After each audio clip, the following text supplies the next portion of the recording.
जम्मू कश्मीर के पहलगाम में हुए आतंकी हमले के बाद भारत और पाकिस्तान के बीच तनाव इस कदर बढ़ता जा रहा है कि दोनों देशों के बीच युद्ध की आशंका जताई जा रही है। ऐसे में इस बात को लेकर चर्चा तेज है कि अगर दोनों देशों के बीच युद्ध छिड़ता है तो भारत पाकिस्तान पर कैसे भारी पड़ेगा। एक्सपर्ट्स मानते हैं कि अगर भारत और पाकिस्तान के बीच वाकई जंग होती है तो सबसे पहले हमें पाकिस्तान एयरफोर्स की कमर यानी उसकी डीप स्ट्राइक क्षमता को ध्वस्त करना होगा। पाकिस्तान को अगर घुटनों पर लाना है तो इंडियन एयरफोर्स को ऐसी स्ट्रैटेजी बनानी होगी ताकि पाकिस्तान एयरफोर्स के विषैले दांत सबसे पहले टूट जाएं।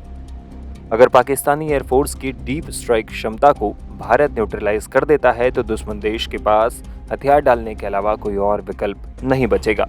वॉर एक्सपर्ट्स का मानना है कि भारतीय वायुसेना को सबसे पहले पाकिस्तान के Saab 2000 Erieye airborne early warning and control system को नष्ट करना होगा। ये पाकिस्तान की हमला करने की क्षमता को बढ़ाते हैं। इस सिस्टम को पाकिस्तानी वायुसेना का आंख और कान कहा जाता है। इसकी क्षमता भारतीय क्षेत्र के अंदर तक सर्वेलांस करने की है। ये विमान भारतीय एयरस्पेस की स्कैनिंग कर पाकिस्तानी एयरफोर्स को भारतीय वायुसेना के लड़ाकू विमानों और मिसाइल स्ट्राइक की जानकारी दे सकते हैं, जिससे पाकिस्तान को जवाबी कार्रवाई करने का वक्त मिल जाता है। लिहाजा भारत को सबसे पहले पाकिस्तान की इस क्षमता को नष्ट करना होगा।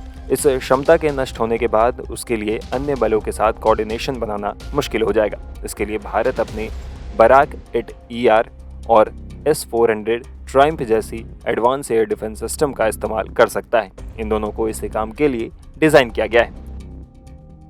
ये दोनों हथियार लंबी दूरी तक सतह से हवा में मार करने वाले मिसाइल डिफेंस सिस्टम है।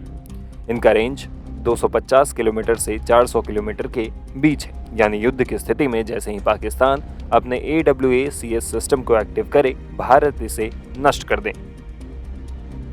बराक 8ER और S-400 ट्रायम्फ भारत को पाकिस्तान के अंदर हाई वैल्यू टारगेट्स पर हमला करने की क्षमता देते हैं। इसके अलावा इन दोनों की मदद से भारतीय वायुसेना पाकिस्तान के हवाई क्षेत्र में भी घुस सकती है और देश के अंदर मौजूद सैन्य टारगेट पर हमले कर सकती है। बराक 8ER और S-400 ट्रायम्फ से पाकिस्तान के जवाब देने की क्षमता काफ़ी कम हो जाती है और भारतीय फाइटर जेट्स के लिए जोखिम काफ़ी कम हो जाएगा।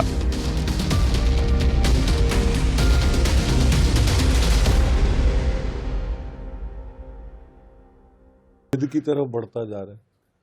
पाकिस्तान कह रहा है कि Indus water treaty abrogation is an act of war.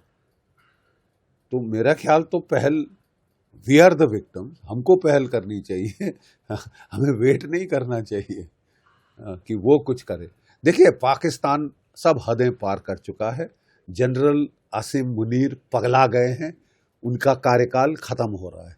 Pakistan में कोई भी आर्मी का जनरल रिटायर नहीं होना चाहता, चाहे उसको इंडिया पाकिस्तान युद्ध क्यों ना करना पड़े।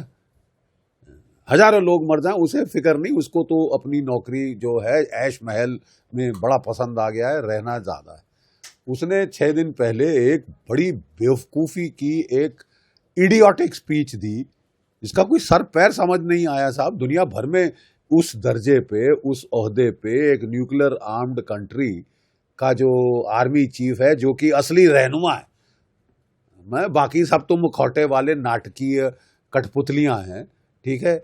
उसने पहले तो इमरान खान को आउट किया, एक इलेक्शन स्टील करी, जैसे कि 1971 में उन्होंने मुजीबुर रहमान को हटा के इलेक्शन स्टील करी थी। उस वक्त उनको कीमत चुकानी पड़ी, आधा देश खो दिया। ये दूसरी स्टोलन इलेक्शन का क्या अंजाम होगा, वक्त ही बताएगा। लेकिन इस शख्स ने ही declared civilisational war against India कि हिंदू मुस्लिम, वो तो 7वीं सदी में दुनिया को लेकर जाना चाहते हैं, ठीक है।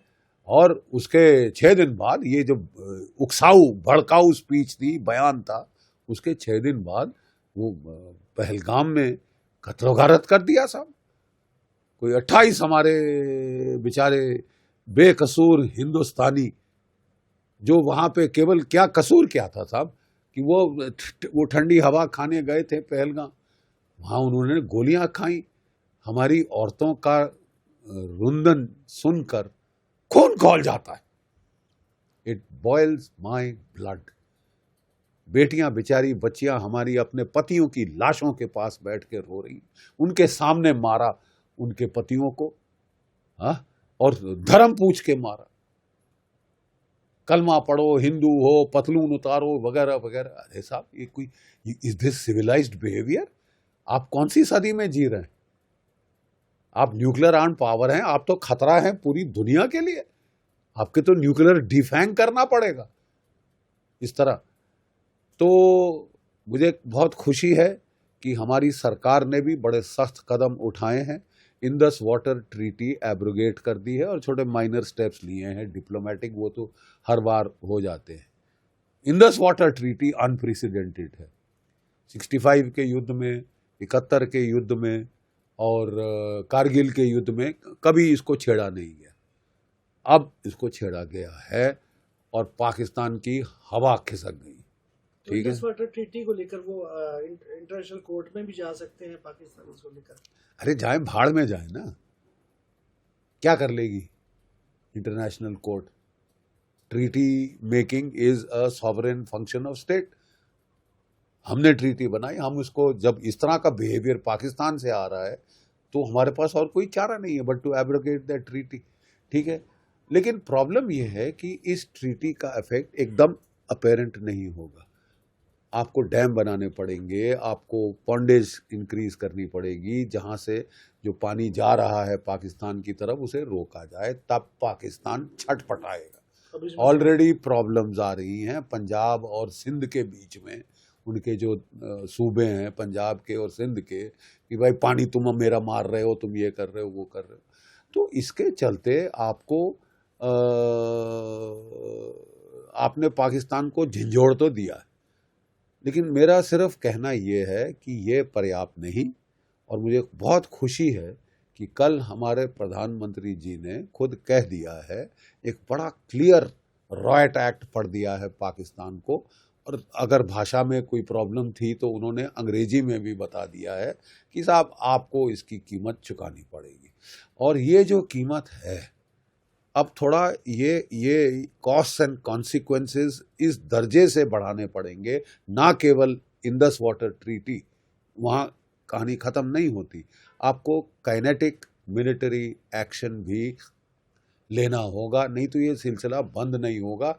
उल्टे ये और ट्रीटी का बहाना लेके शायद ये दर्जे हरारत अपनी तरफ से बढ़ाने की कोशिश करे। बहुत हो गया reactive, consequence management on own side of the border, अब हमको पलटवार करना होगा।